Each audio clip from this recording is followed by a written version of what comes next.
Greetings, humans. Greetings, and welcome back to another fun-filled episode. Bear here, 29-year veteran. And be in the woods, people. It's where bears live, don't you know?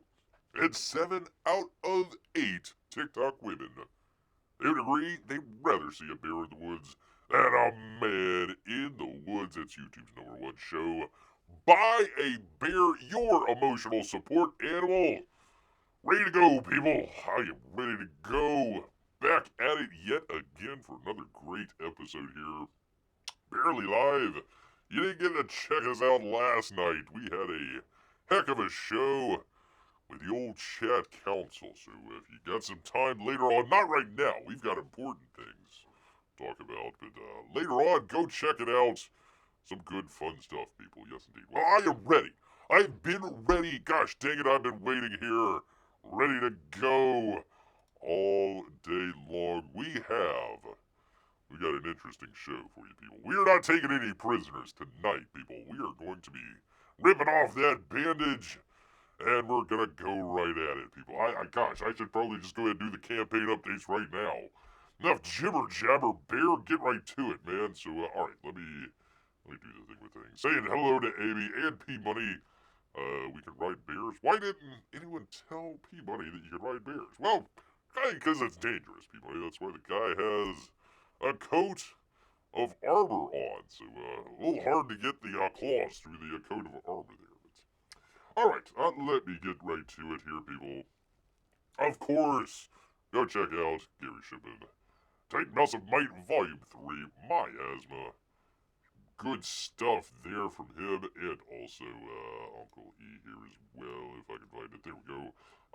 Came up about $100. Not too bad at all, sir. But we've got an update.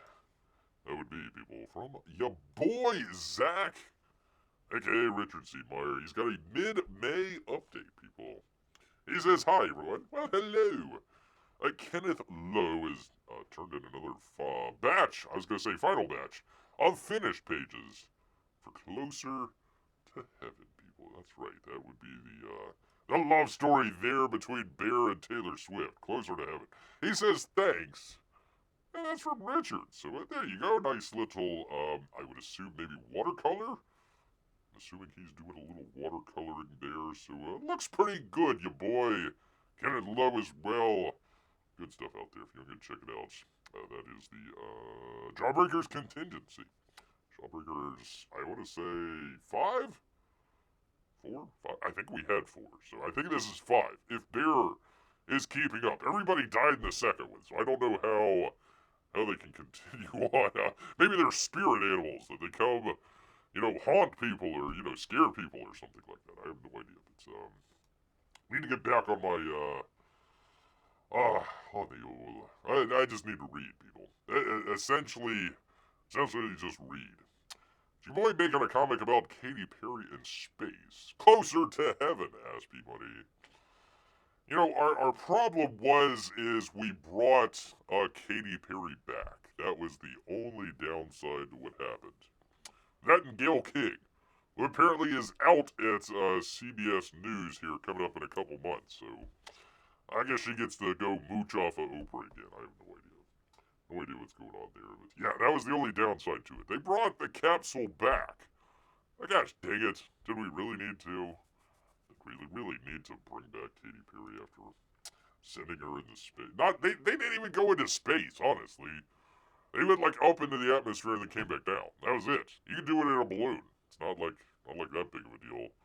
He says, hey, NASA, I want to get my astronaut wings. NASA's like, no, you didn't go high enough. Get out of here. Beat feet, Katy Perry.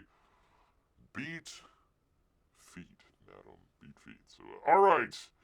Let's, oh boy, do we have a show for you people. I have been biting at the bit, chomping at the bit here to come and tell you the great, well, I don't want to say great news. We're going to be tearing some new posterior sides here, people.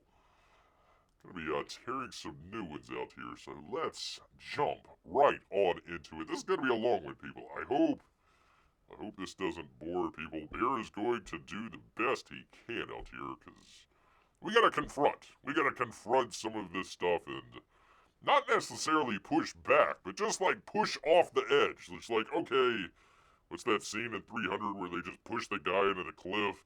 That's what we're gonna be doing here today. A little bit of DEI pushing right off into the cliff. Crying out loud. Technically, if I jump, am I not higher in the atmosphere? That's correct. I mean, technically that's true, but what they're talking about is, are they astronauts? And there's like a certain limit to it. I forget what it is. 100 miles up or something like that. I forget which. I apologize, people. But yeah, they did not make it.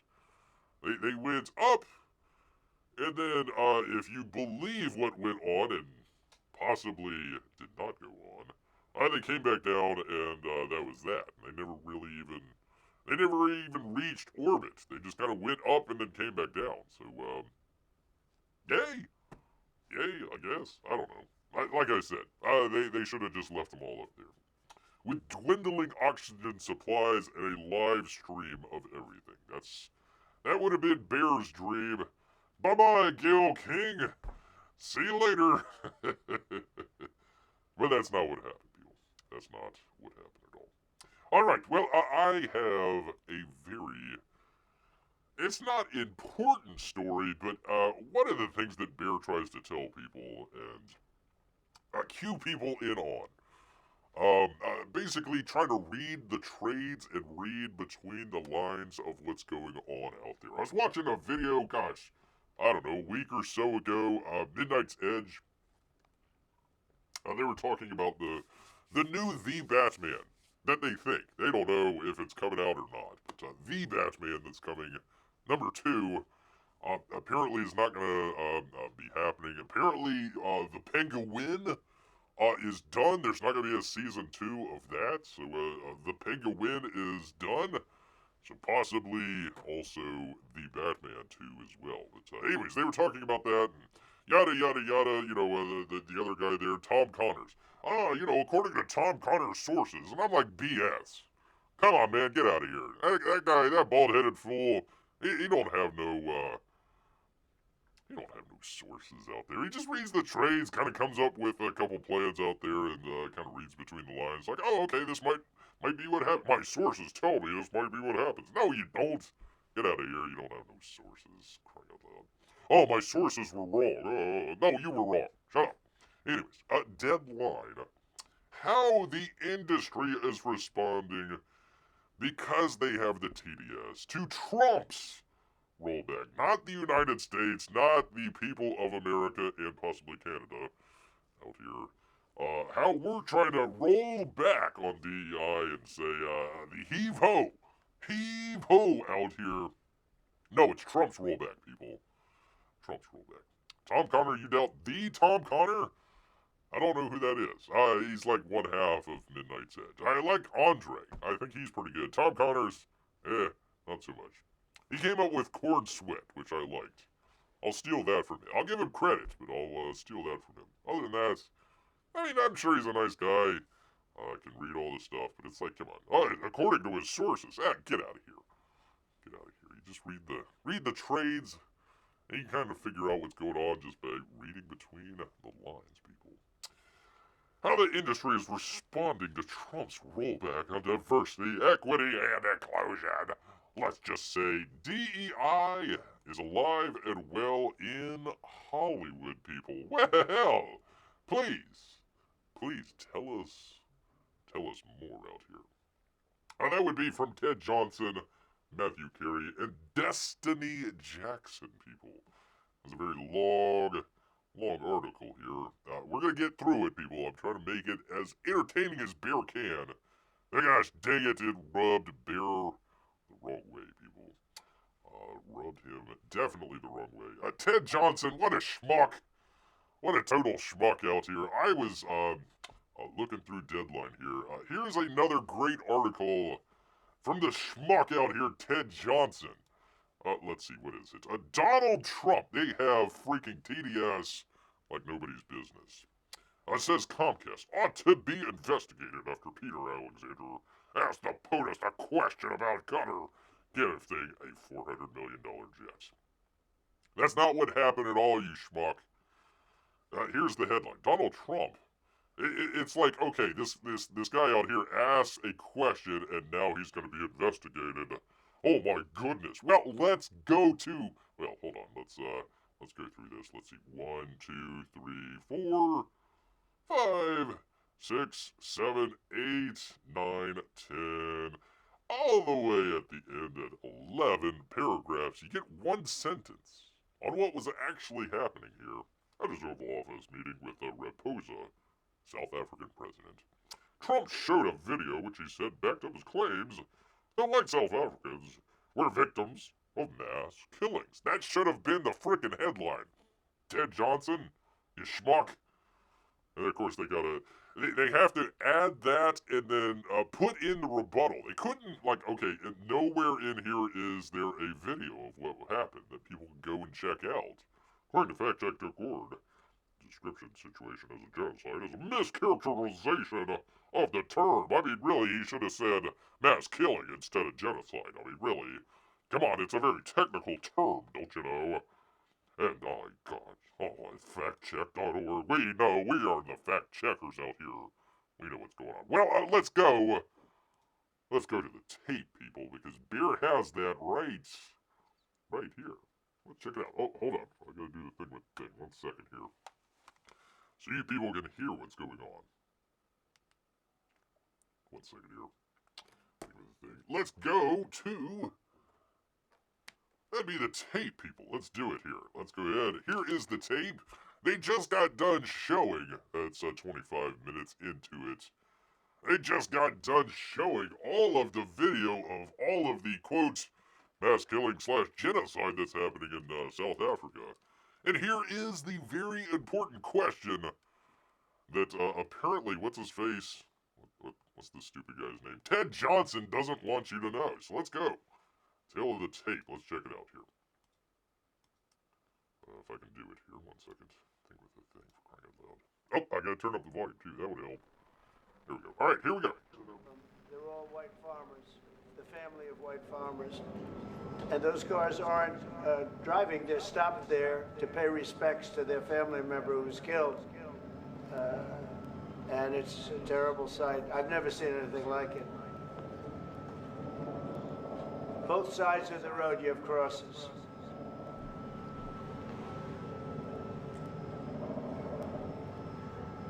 You know, from all the genocide. Those people were all killed. Have they told you where that is, Mr. President?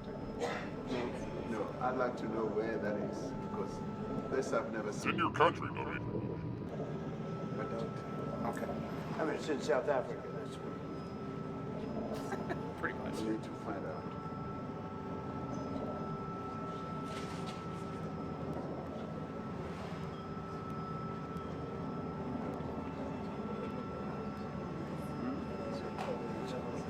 I don't know. those people.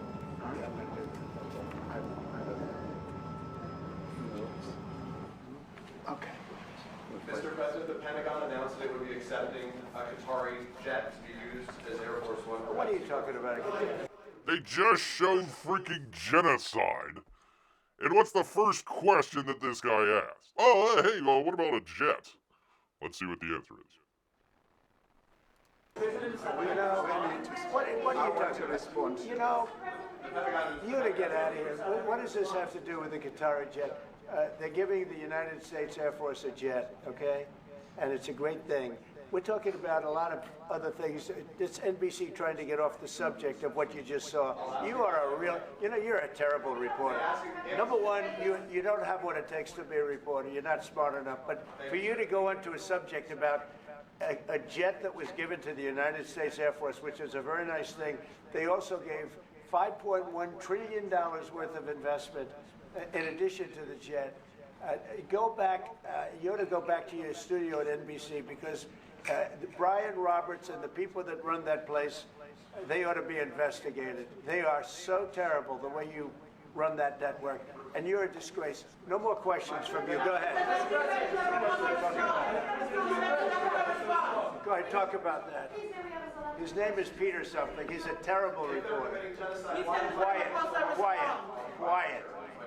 Let's go. Thank you so much. President Trump, anything else? All right, there we go. There we go. So that was the question, all right?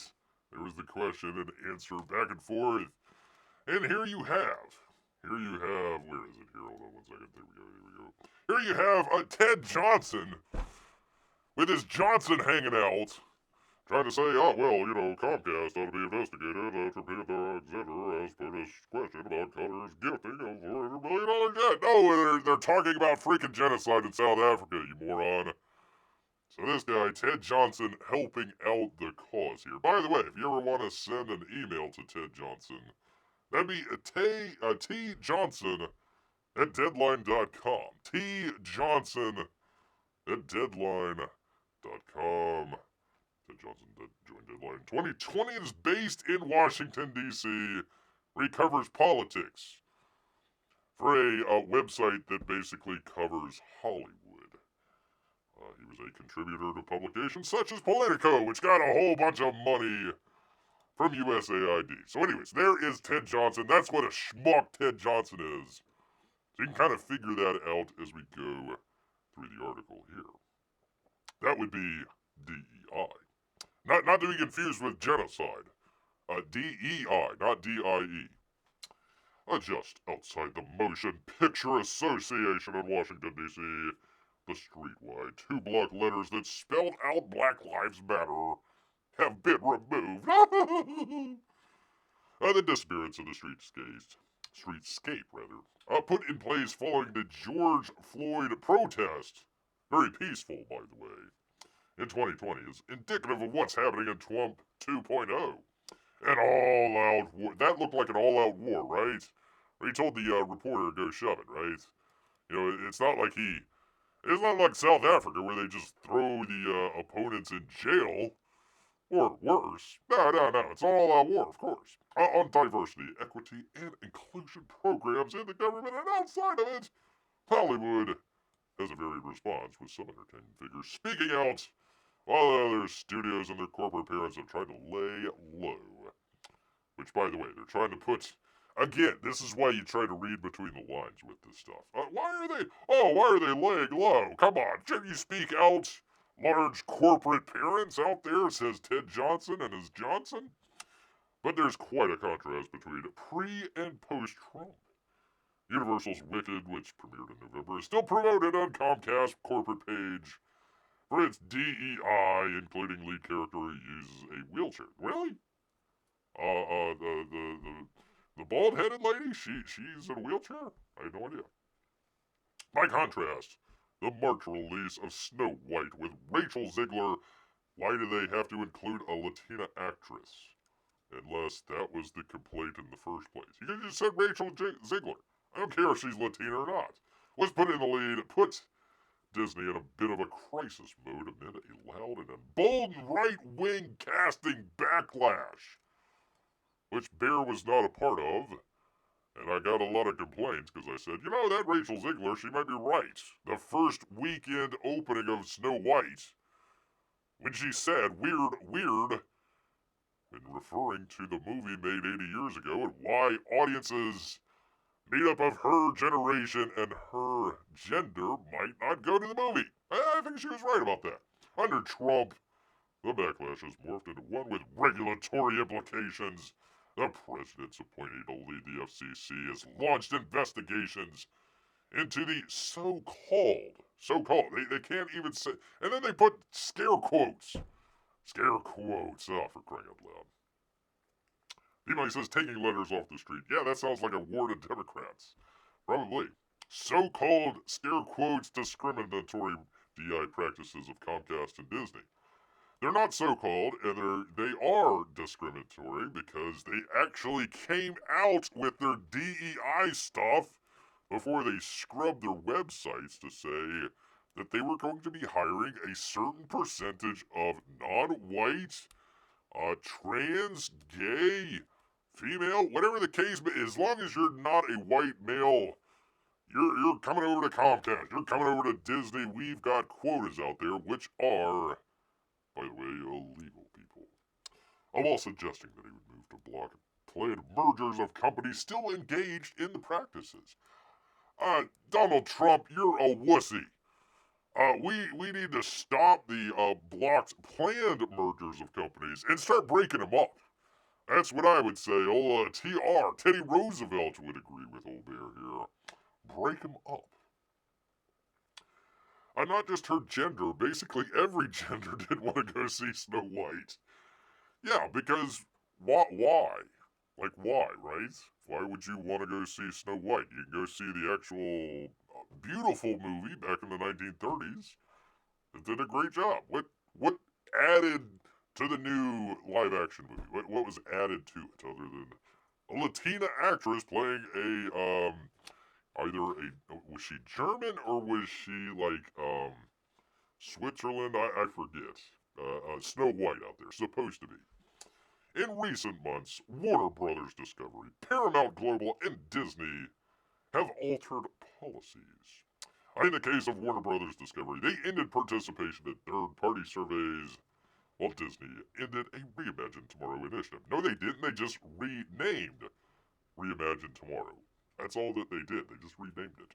Which highlights stories from underrepresented communities. But by the way, underrepresented community, are they paying? Do they just have a whole bunch of money in their pocket that they're just waiting to burn until they see their communities represented? And then they're going to go to the screen and here, like dollar bills at the strip club. Here, go right ahead, take all my money. Is that what we're waiting on? Is that what we're going with the underrepresented communities? Is that how that works? Is that how it works? Let's check out how that works, by the way. Warner Brothers Discovery. S&P downgrades Warner Brothers Discovery to junk. Literal junk. This fool right here lost half the value of the company. Trying to go after DEI. He's still got a raise. $30 million or something like that. He got like a 3% raise. His stocks are junk status. He lost half the value of his company over what, 3 years, 4 years? But yeah, Warner Brothers doing great out there. Doing great. Okay, oops, where am I? Here we go. But despite those changes, Carr wrote in a letter to CEO Bob Iger that he wanted to ensure Disney ends all discriminatory practices in substance and not just names. Well, hey, Ted Johnson, this would be a great time to tell your audience out there a deadline to say, hey, that's exactly what Disney did. Scare quotes? That's what they did. They decided to rename Reimagine Tomorrow. That's all that they did. They just shuffled the cards. That's all that they did. He went on to cite inclusion standards at ABC that 50% of regular and reoccurring characters come from underrepresented groups. Who are underrepresented groups? Oh, something he wrote did have forced racial and identity quotas into every level of production. Every level. So you're not just talking about characters, right? You're talking about crew as well, above the line and below the line, right? So now you have all these racial and gender quotas from these companies that are illegal. You can't do that. But Ted Johnson, Deadline, they really want to know that they're on the right side of history, people. Peabody's glad. He was worried that the Zaslav did not get a raise. Yeah, check it out. The last show we talked about the CEO pay and like the Comcast people. I think they were the only ones that had a reduction in pay, and that's only because they're splitting the company off and they're losing a whole bunch of money. Talking Bears is a underrepresented group. That's true, sir. That's definitely true. Disney spokesperson, we're reviewing it. Yeah, we're going to check it out. Comcast spokesperson, by the way, can you name those people? No? Alright, whatever. We've received an inquiry, blah, blah, blah. We're going to continue, yada, yada, yada. That the company's delivered a neutral response is no surprise, they say. In these early days of the Trump administration, media companies are largely hunkering down and hoping for the best. Trump's executive order on January 21st doesn't just eliminate DI policies in the federal government. Yay! That's exactly what we voted for. It directs each federal agency to identify up to 9 potential investigations or large corporations, nonprofits, and foundations for their practices. Right on. When it comes to the FCC, though, there are questions about just how far the agency can reach into the private sector. Really, you didn't have that problem when people were refusing the jab. I didn't see Deadline come out and say, hey, how far can the Department of Health reach into the private sector to require companies to force their people to get the jab? Because now we know, thanks to the Health and Human Services out here, that people under 65 should not get the Wu Flu vax because it doesn't work, Google. Let's see you change your policy on there. Haven't found out if they have or not, but we'll see. We'll see how long this stream lasts here. When it comes to the FCC, although Carr has emphasized the FCC's regulatory authority over broadcast stations, FCC rules prohibit discrimination in hiring practice on the basis of race, color, religion, national origin, or gender by broadcasters, cable and satellite providers, but potential punishment for companies upholding the DI policies like rejecting a broadcast license may be years away. The next renewal dates are not until 2028. Well, they're focusing on the FCC. Hey, Ted Johnson and your Johnson, maybe you should be a little bit more worried about the Department of Justice, because this would go to the Civil Rights Division, because it is discriminatory practice as a criminal matter and not a broadcast matter. But the vaccine still gave me free Wi-Fi at least, right, says P-Money. How many jabs did Joe Biden get? And why all of a sudden did Joe Biden just suddenly, out of the blue, out of nowhere, get cancer? And listen, I'm not trying to, we all wish him the best out there. Cancer is a terrible disease out there, and we don't wish that on anybody, but he does have it. All of a sudden, it was turbocharged after he got like 27 vaccine shots. Huh. That's really interesting. That's really, really interesting. Google, if you want to come on after me, come on, let's go. FCC Commissioner Anna Gomez, a Democrat, they say, said during an appearance at the National Association of Broadcasters Convention, I hope to get there one day whenever we do a professional show. Not today, though. With all these efforts, the harassment is really the point. Oh, really? Huh. No way. And it's not like Democrats ever harass people. Huh. The harassment's really the point. Not the end goal, because in the end this is not defensible under our authority. No, not your authority at the FCC. That would be the Department of Justice. So when you see companies capitulating, that's the end goal, and we're saying that. So they go to somebody named Roger Ross Williams, who I am sure is fruity as a $2 bill out here, people. One story up holds ties to DI roots. Oh, really? Tell us more, sir. Tell us more. This might go into the court case. A cold wind blowing from Washington will knock out Oscar winner Roger Ross Williams. No, sir. Let's just say DI is alive and well and one story up. Well, hey, all those companies to go after. Maybe the production company called One Story Up might be a great place to start. He says the production company, co-founded with Jeff Martz, this is our mission. It's always been our mission.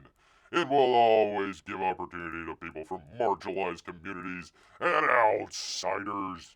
That's the definition of discrimination, you moron. You just wrote it in a trade publication for wide release. So I'd call on Blondie Pam Bondi out there to check out One Story Up. One Story Up with, what's his name, Roger Ross Williams. I'm pretty sure he is engaged in large-scale discrimination. Major Hollywood corporations have scaled back or eliminated DI programs and so have Hollywood studios from Disney to Paramount and Warner Brothers Discovery.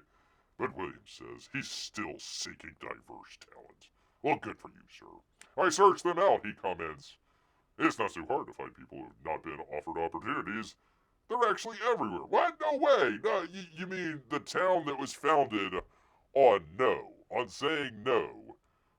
They are not hard to find people that need opportunities. Huh, no way. Me and my team, we're constantly out there.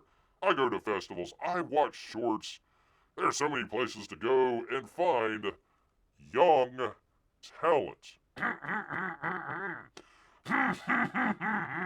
Young talent. In April, Williams received the Impact Award. Oh, pardon me, let me take a drink. From the Miami Film Festival. While in town, he spent time at the First Take Youth Film Program, an organization that teaches kids from all across Miami. Oh, terrific. Black kids, wait a minute, filmmaking experience. Wait a minute, hold on, I thought you were teaching kids from all across Miami. And I would assume that there would be more Hispanic people in Miami than there would be black people. So why are you just focusing on black people? Especially black kids, to find young talent. I had an amazing conversation, really inspiring them that even though they may come from situations where they don't have opportunities or mentorship to become filmmakers, they can do it too. So can just about anybody. Why not just go to Miami and say, hey, if you're a good filmmaker out there, come on by, One Up Stories. Yeah. Williams grew up in eastern Pennsylvania, raised by a single mom who worked as a housekeeper. Let's give us the frickin' biography of this guy. Despite lack of connections, he got a foothold in television production. That's what the casting couch is for.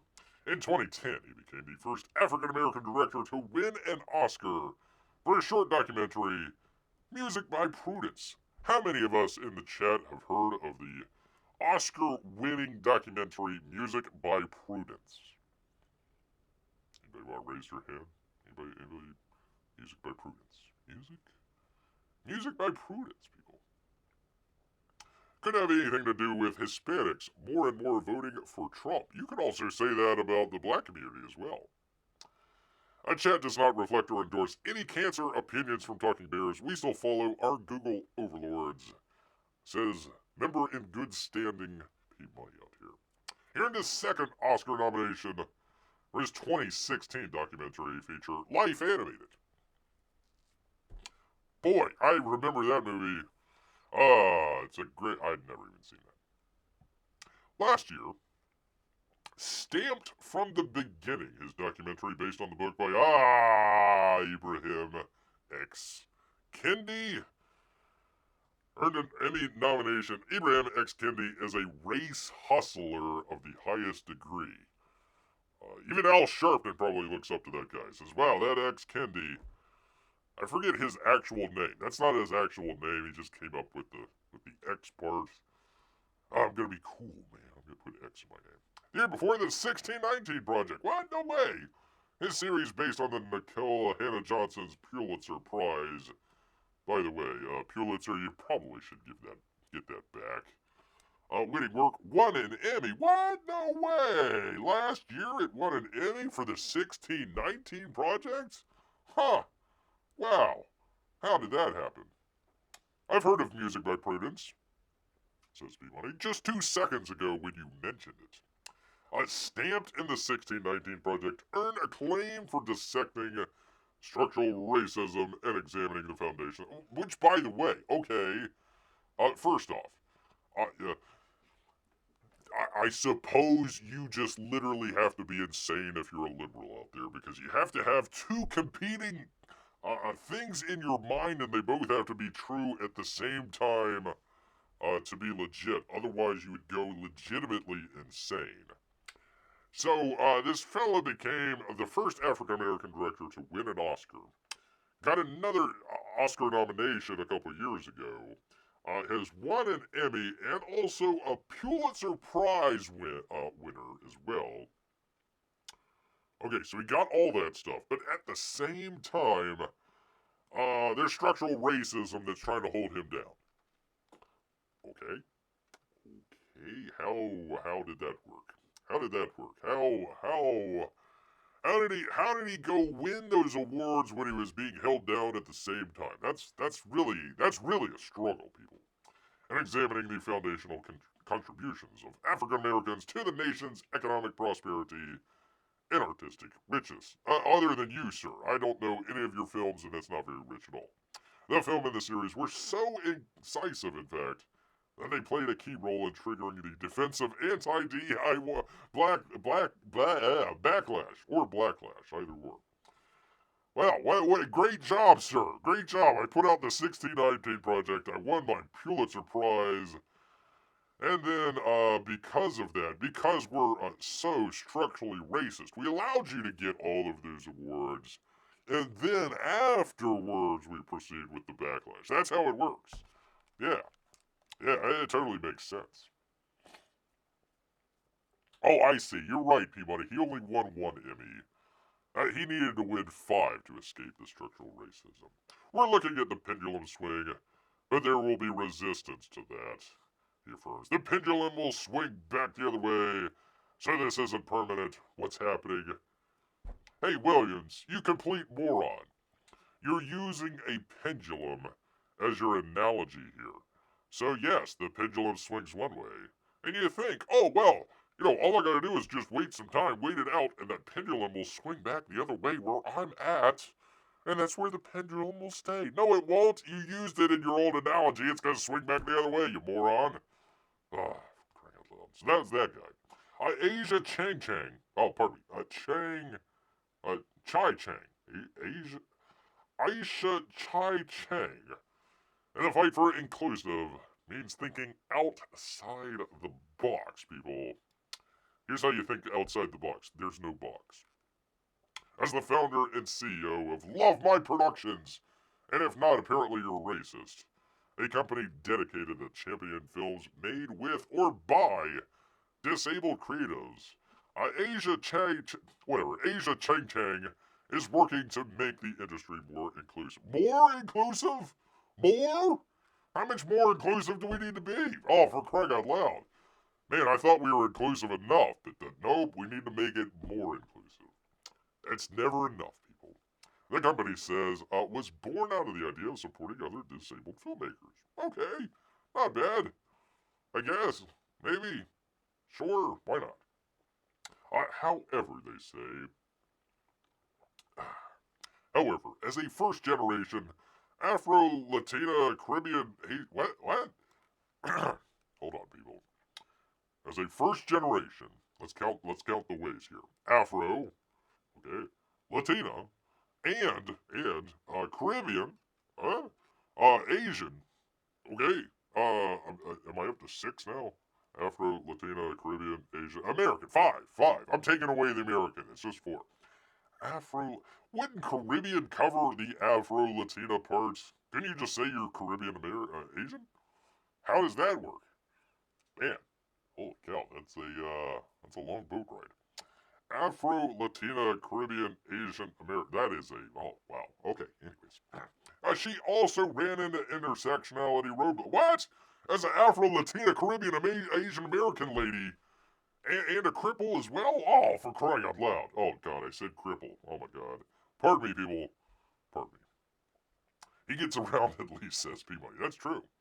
That's true. When I meet someone as a business creative, they would assume, oh, you're black. You are? I thought you were Latina or Caribbean or Asian. Whatever. So you'll make those type of films. You mean like the guy that you just mentioned before? That did the 1619 project? You must be one of those people. Oh, okay. I mean, the truth is that her interests are multifaceted, people. From anime to family to children's content. Oh, boy. They told me not ask me what I was making. Yeah, when you're out there and you're asking for money from somebody else to go make your project, the money people are going to tell you what to do. if you got your own money, then you can do whatever the heck you want. Let's see. So I just said I'm not asking for permission anymore. I'll just start my own production company and show you what we make. Okay, I'm ready. What do you make? Chang Chang, whose recent credits included the sports drama Unstoppable. Okay. How about the life of wrestler Anthony Rubbles? Also works as a production accessibility coordinator. Huh? For studios such as Apple TV, Amazon, and ABC. Behind the scenes, she carves out spaces so that employees can thrive in their work environments. What are the challenges on set? It's the lack of access to get in the room and say, hey, productions, you should consider this before you start filming, she says. Okay, not bad. It's a good start. It can be anything from building code. What? It can be anything from building codes. Building codes? Chang Chang is coming out with building codes. Oh, okay, now she's working for the city, apparently.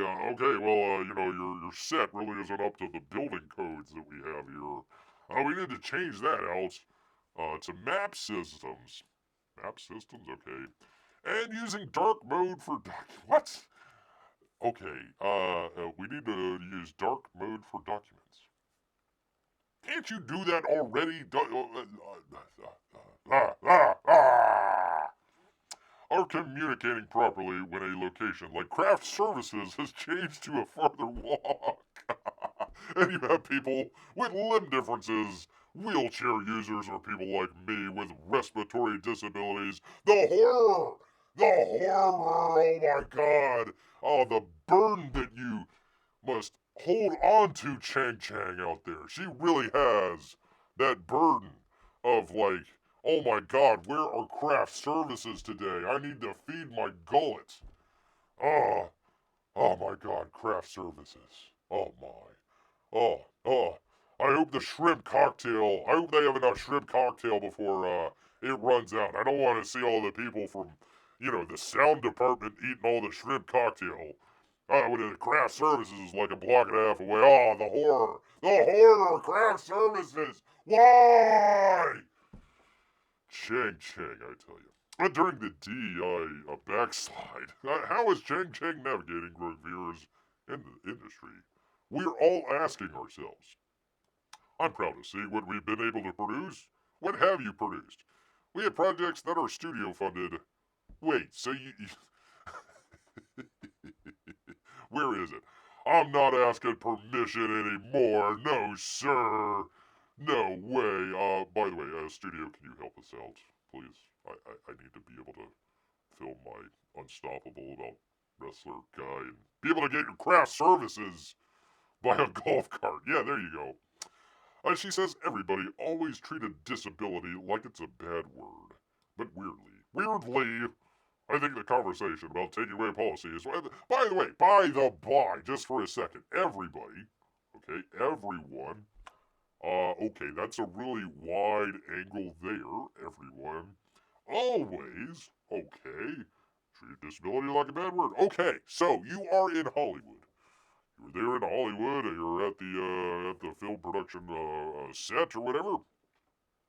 75. I'm being generous here. 75% of those people are all libs. So everyone would probably include all your friends and relatives and anybody in the industry that you're working with. So they're the ones talking about disability like a bad word. It ain't us. It ain't us out here. We're not saying, terrible disability. Go wheelchair yourself somewhere else, down at craft services. She adds women of color and disabled people are usually the last ones thought of when it comes to gaining opportunities, access to opportunities. That's why I have my company. Disabled people have always been a part of history moving the... name one. Name one. Disabled people have always been a part of history moving the needle. Who do we got? FDR? FDR, they didn't even want to tell everybody that he's in a wheelchair. Crying out loud. Who else? Who we got? I don't know. What's the Helen Keller. Helen Keller, maybe? Possibly? I mean, I'm struggling here. I'm literally struggling to figure out disabled people moving the needle forward in history. I'm really trying to figure that one out. Not really sure about that one.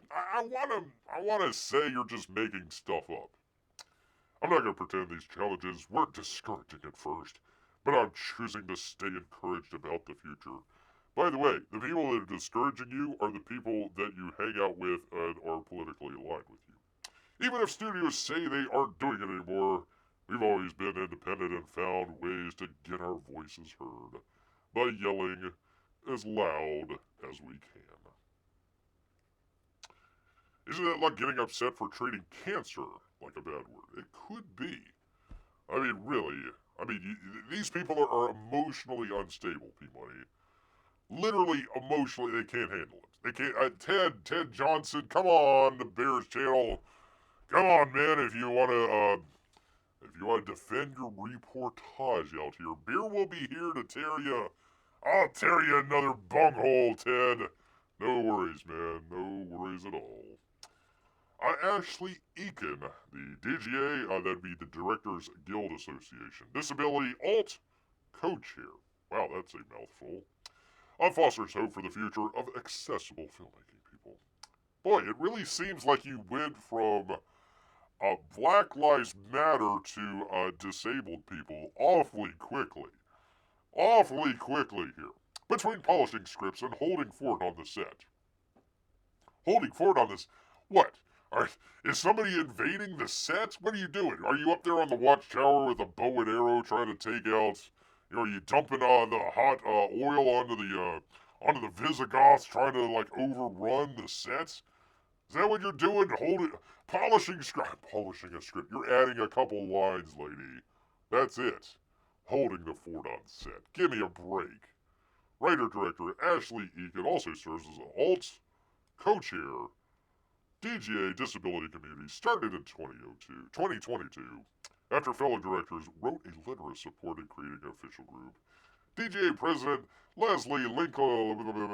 What's the deal with the three names for Christ? Anytime I see three names, I'm checking out, man. I'm literally checking out. Designated the committee's permanence in 2024. In 2020, companies founded a unified front promising to champion DEI initiatives moving forward. Yeah, that's because if they didn't, they would find their businesses burnt down. I mean, peacefully burnt down, but, still burnt down. Still burnt, it's kind of like, make sure you drop the money at the drop-off, otherwise we're gonna blow up the children's orphanage. So you're like, okay, I don't want that children's orphanage blown up. I guess we gotta move forward with our DI initiatives. However, when the DGA began tracking inclusionary hirings in episodic television in 22, the results came in that only 0.6% of directors who self-identify as members of the disabled community were hired. Okay. What's the percentage we're looking for here? What's the percentage? 1%? 2%? 20%? 50%? 100%? How many people disabled do we need at the DGA to be able to say, okay, our work here is done, we can close up, what was the name of it? The alt co-chair for the DGA disability. Can we get done when we hit 5%? 10%? What's the percentage? It always seems to be over that next hill. It's like fusion power. It's 10 years away.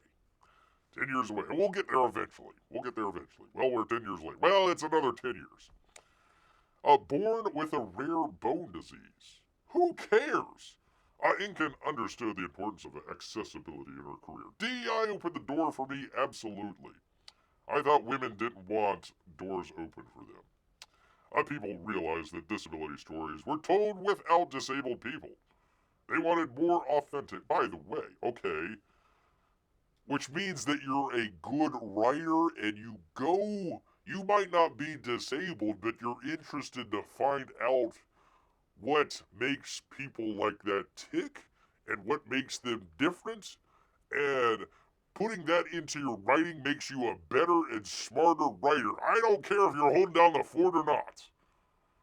But no, we can't do that. We gotta go find disabled people to write for disabled people, because Apparently that's the only way to work. I guess we can only have black people write for black people. We can only have white people write for white people. We can only have women write for women. We can only have bears write for bears. Yeah. Her first writer room was Netflix Mech Cadets, where the team adapted an existing character to have a disability. There we go. An existing character. They broke their legs and put them in a wheelchair. Hey, look at us! Look at us! All right. She's also directed episodes of Apple TV's Best Foot Forward, which follows the everyday life of a preteen boy with a prosthetic leg.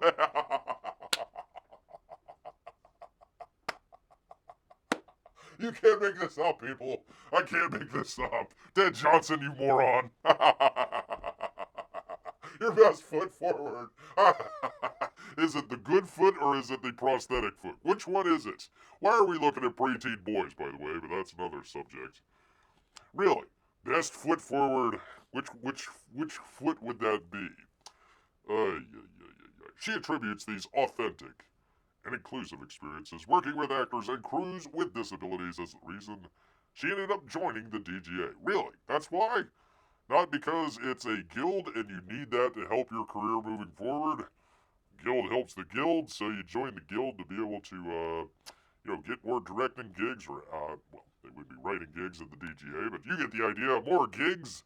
No, she did it because she loved working with actors and crew with a disability. By the way, if you've got a crew with a disability, you might want to hire another crew member there because, listen, there's certain, you've got to be able to lift certain amount of weights, 50 pounds or something like that. Especially people like doing the rigging or, sound, lighting, that sort of stuff. Yeah, we want the guy that, can't lift 5 pounds to work on our set here. Not because we're, racist or anti-discriminatory or anything, but we just want our production to move forward without having to slow down everything for the one guy in the wheelchair, for crying out loud. Amid recent political condemnation of DEI, studios have rolled back their efforts. We need dismantling of the bias, she says. I love that there's many directors with a huge career who have a disability but were hiding in plain sight. Name one. That's one of the reasons I encourage people to identify. They're not coming out of the closet. They have a physical problem. We're in a tricky time right now, so I get it. I can't hide my disability. There's positive ripples that can happen if you disclose. The great thing about the DGA is not only the place for advocating for disabled filmmakers, which, by the way, there's no other DGA, so that's the only place. There are other organizations also trying to make our industry more diverse and include disabled people. So we've already went from the beginning of the article talking about black filmmakers and black/Latino/Asian/Caribbean filmmakers to now disabled people. We've just all of a sudden clumped everybody together here during these dark times of DEI rollback, which it doesn't sound like the people that they talk to are rolling it back. Inclusive unions are a beacon of light. This community has been so valuable because people working in the trade can come and talk about things they're dealing with. I don't care. Just as long as the work gets done, I don't want to hear about your stupid problems. Just get it done, lady. When I was younger, I didn't see anyone with a disability directing. Of course there were. And now that I'm in the community and know people that are incredible filmmakers doing this work before anyone started, it's great to see this as a place to show we belong in the industry. That same industry that discriminated against us in the first place. Oh, for crying out loud. For crying out loud. Isn't that like calling a movie about a person in a wheelchair standing up for disability? Stand up, Chuck. Stand up, Chuck. Come on, Chuck. Stand up out there. Great to have Amy back. How was your dinner, Amy? You missed a great...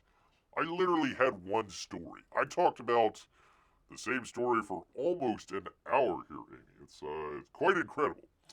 Quite incredible. Tearing this Ted Johnson a new one. letting people know what a complete moron, here we go, Ted Johnson is.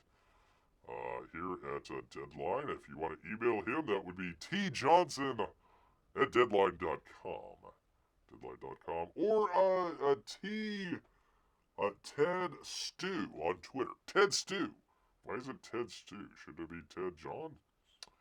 Whatever. Ted Stew. If you want to go check him out on Twitter, let him know that Bear read his stupid article. And if he wants to come onto the show and defend himself, he is more than welcome. But Teddy, I believe you're a coward. And a punk. And a schmuck as well. All of those together. All of those together here, people. So there we are, people. That's a little wrap-up of what's been going on in old Bear's life. Taking just one article, ripping them shred to shred. Ay, ay, ay, people. Ay, ay, ay.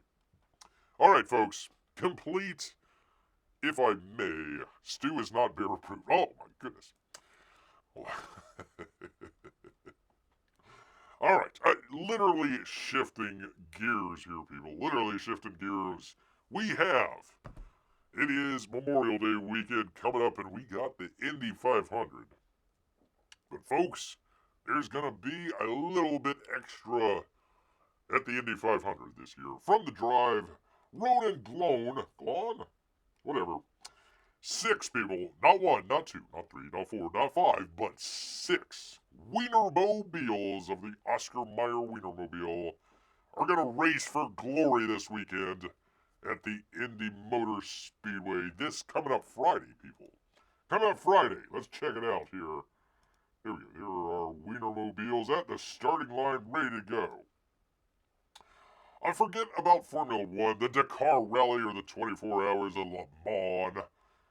Something a whole lot more exciting is coming to the Indianapolis Motor Speedway on Friday. 6 examples of the Wienermobile will race against each other in what's being called the Weenie 500, people. They are not kidding there at the drive. We can't make this up. Well, you could, but it's alright. Oscar Mayer is sending 6 Wienermobiles to the track for the first time. And it's not just any old track, it's the same circuit that will host the sold-out Indy 500 on Sunday. The winners will be crowned after just 2 laps at the 2.5-mile-long oval. Oscar Mayer told the drive, and the same men and women who drive the Wienermobile across the country are gonna race it, people. It doesn't sound like Oscar Mayer will make any mechanical modifications to the 6 hot dog-shaped trucks. They might be called hot rods.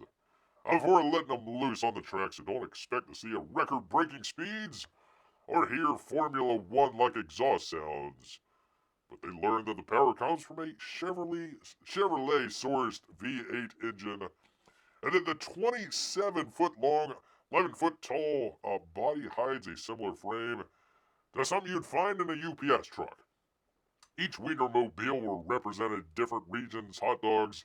There's the Chai Dog from the Midwest. That's the number 1. The number 2 is the New York Dog for the East Coast. Slaw Dog for the Southeast. Number 3, the Sonoran Dog for the Southwest. I bet you it's got peppers on there. That's number 4. And the Seattle Dog for the Northwest. I say South. Sonora Dog for the Southwest. The Seattle Dog for the Northwest. That's number 5.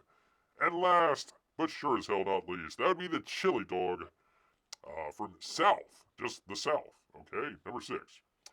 Each driver will wear a custom-made hot dogger suit that they can't wait to see over at the drive.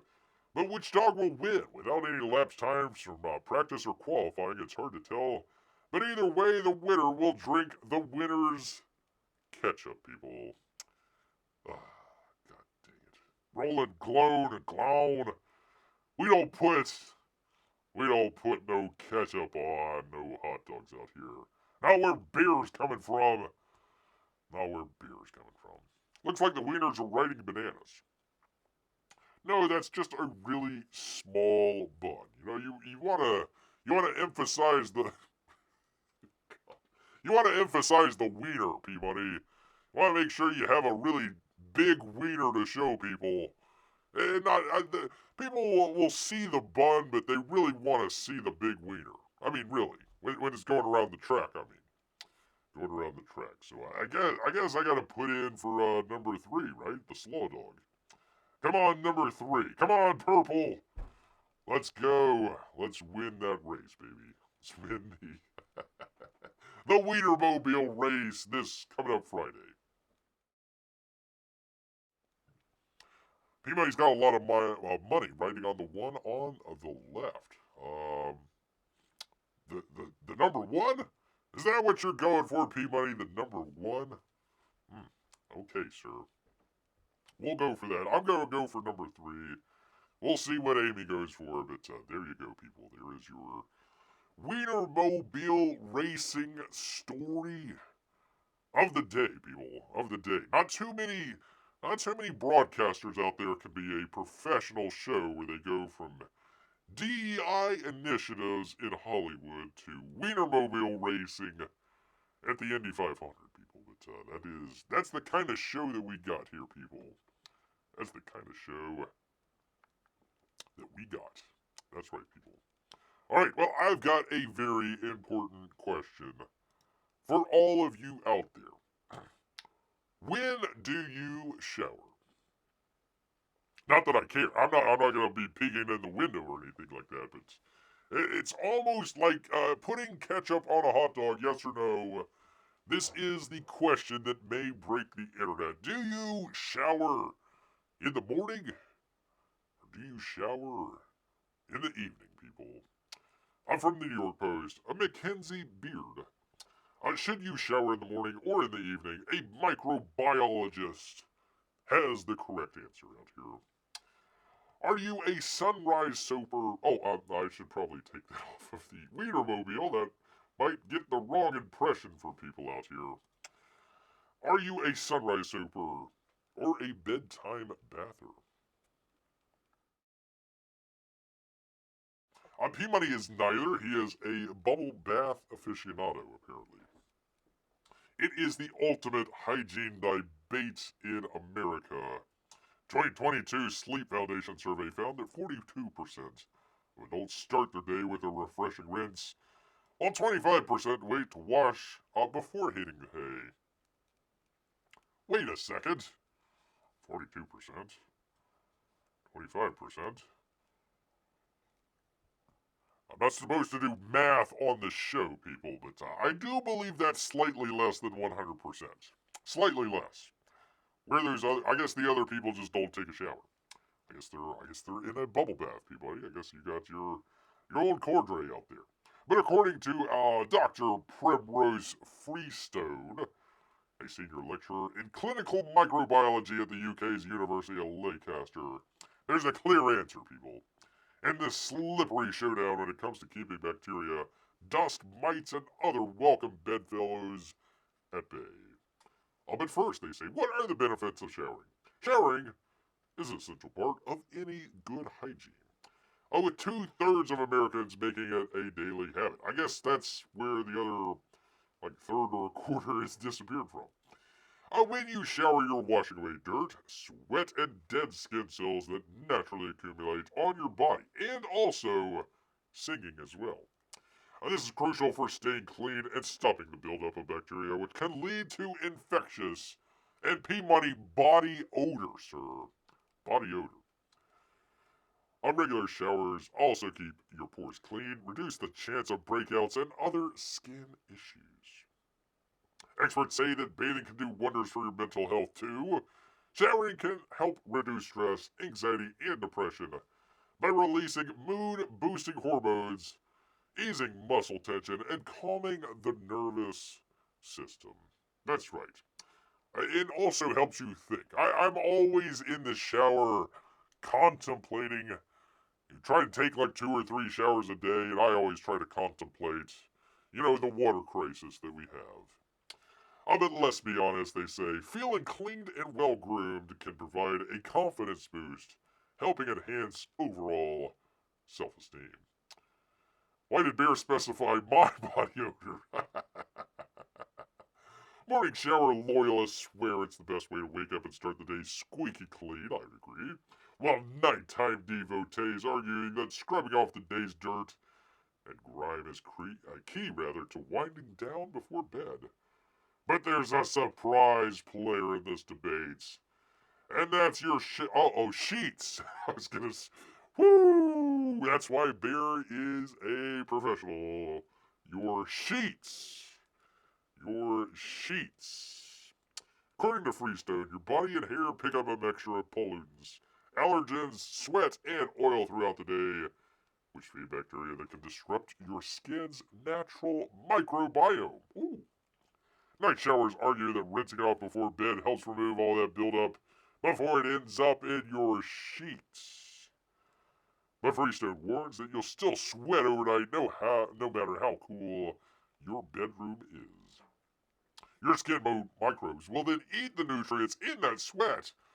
Good God, man, I don't want to think about that.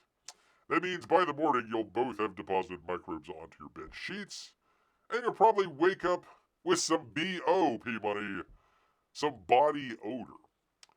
Bear is being very sheety today. Yeah, I might be in a sheety mood, P-Money. You might be true on that. Things get worse if you're not keeping your bedding clean. Dirty sheets can transfer those odor-causing microbes right back onto your freshly scrubbed body while you sleep. Like this lady right here. Look out, lady! There's a whole bunch of microbes. They're right behind you. Look out! That could be like a horror movie now.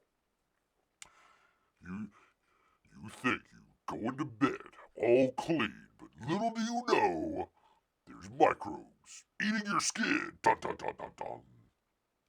Showering at night also doesn't help stop your body from shredding skin, people. The average person loses about 1.5 grams of dead skin cells per day. According to Dr. Aukvid, a dermatologist, if you say so. Any kind of friction will chafe off the outer layers of your skin cells, so a lot of it is shed when you're making contact with your sheets in your bed at night. Those flakes can build up in your bedding and become a buffet for dust mites. Oh, think about it. Right before bed, the microscopic pests feed primarily on dead skin and reproduce rapidly. While they don't bite, their droppings can trigger skin irritation and worsen allergy and asthma symptoms. There you go, people. I'm letting you know some good thoughts before you go to bed tonight. Morning showers suggest your body will be cleaner of night-acquired skin microbes when putting on fresh clothes. I have no idea how that works. You'll also start the day with less sweat for odor-producing bacteria to feed on, which will probably help you smell fresher for longer during the day compared to someone who showered at night. P-Money. There you go. By the end of the day, whether you shower in the morning or the night is really a matter of personal What? Hold on. Now, wait a minute. Hold on. I was told there was going to be an answer, and now you're just saying it's personal preference? Gosh, dang it. I was hoping for a definitive conclusion here instead of just, whatever. Whatever. It doesn't really matter. I was trying to turn this into an internet debate. He says it doesn't really matter, so gosh dang it. I'm still saying morning showers. Morning showers, people. That's what you need to take. None of these night showers. You gotta wash off all those dirt mites before you go out in the day, people. That's what Bear would tell you. That's what old Bear is gonna tell you out here, people. All right, people. Well, there you go. Another great story. Another great show. Down the drain once more for another great episode for you great people out here. I just never leave the shower and remain clean 24/7, says people. Well, there you go. That might be a good idea. Good idea. Just some people have like phones in their showers, so maybe you can just pick up the phone during the day and make a couple phone calls. Might get a little hard to do paperwork, but other than that, it might be really awkward if you take a Zoom call, for sure. But other than that, you might have a good idea. Might have a good idea. So is this article under the impression most people don't know about showering, says Amy?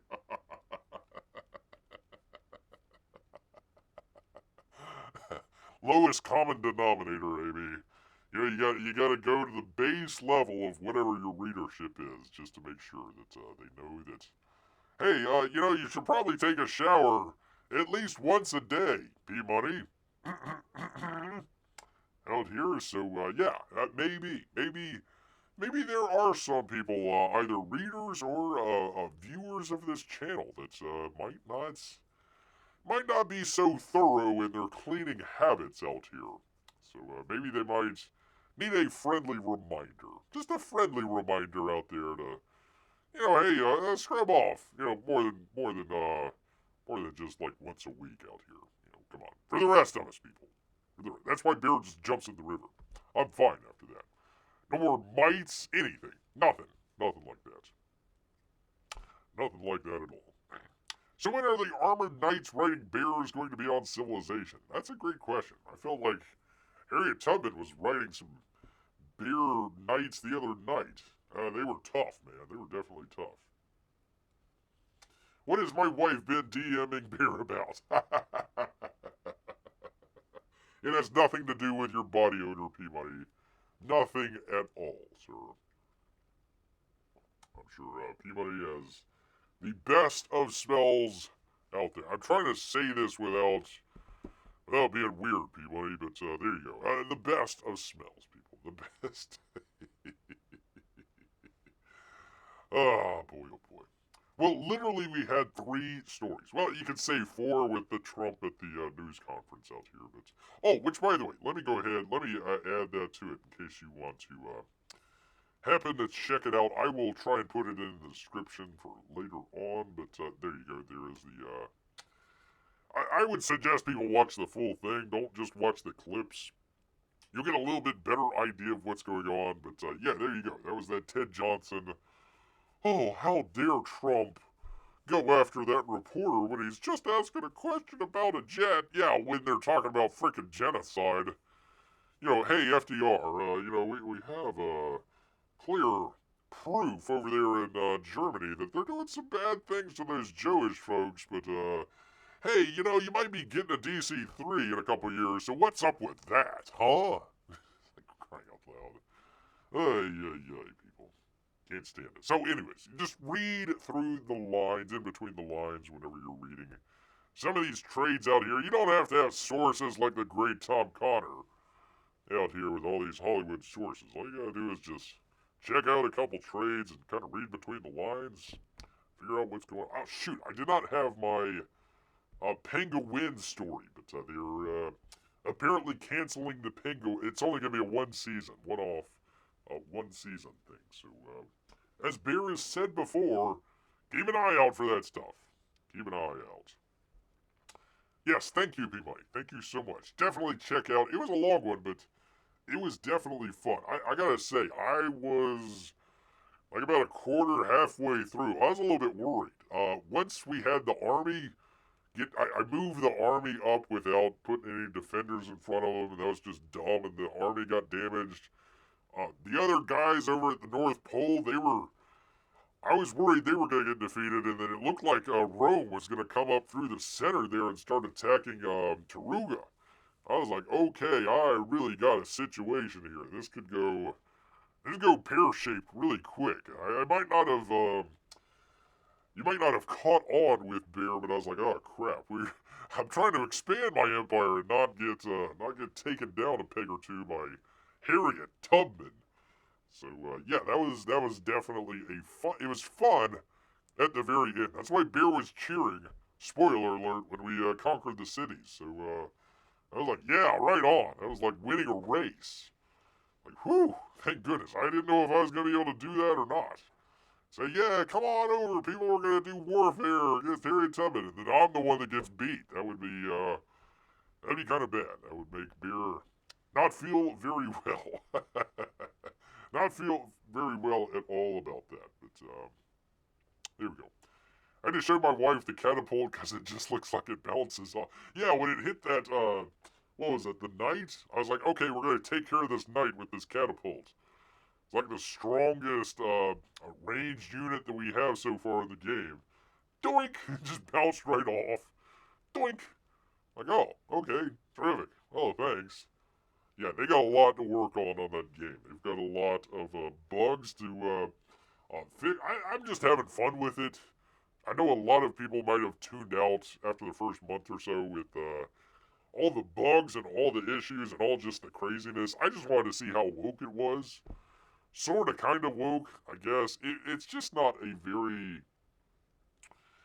They're coasting a lot, like Hollywood, like a number of other places. They had a lot of great stuff in the years past with Sid Meier's, and now they're just kind of coasting along. Sid Meier's isn't there anymore, so they're just kind of coasting along on his name. And, yeah, they really needed like another 5 or 6. They should have done like a GTA. They should have just came out and says, yeah, we want to put it out, it's a great game, but we need some more time to work on this game and get it to a better spot. We're trying to look up religious stuff on there to try and figure out how to take care of the missionaries. And P-Money had to go out to Google, someplace on Google linked, figure out how to do that. You're like, okay, should it be in the game? Should it tell me here in the game how to do that? Nope. Couldn't find it anywhere. So, yeah, they got a lot of issues on that game, but that's enough for now. If you want to check it out, every Monday and Tuesday nights, people, we have... You don't even have to be interested in the game. Just come on, hang on out with Bear, hang out with friends. You get to tell Bear what to do. P-Money can't tell Bear what to do tonight, but he can on the chat council. He can on there, so... Alright, people. Alright, I hope we had a good show for you good people. If you enjoyed it, please hit that thumbs up button for Bear. He does appreciate it. Oh, so very much. I gotta do it for you people. I'm not doing it for me, that's for sure. Well, I sort of am. It's funny just to sound off on some of these people, but I hope you got something out of it tonight as well. Yes, indeed. Well, let me thank P-Money and Mrs. P-Money, of course, having to deal with old smelly P-Money out here and all the little P-Moneys. Amy and Melissa. By the way, Amy, D&Q tonight. We'll see if there's a D&Q. Hopefully they're going to do Mission Impossible. Amy, talk Mike into doing a Mission Impossible D&Q tonight. Please. That would be a great one.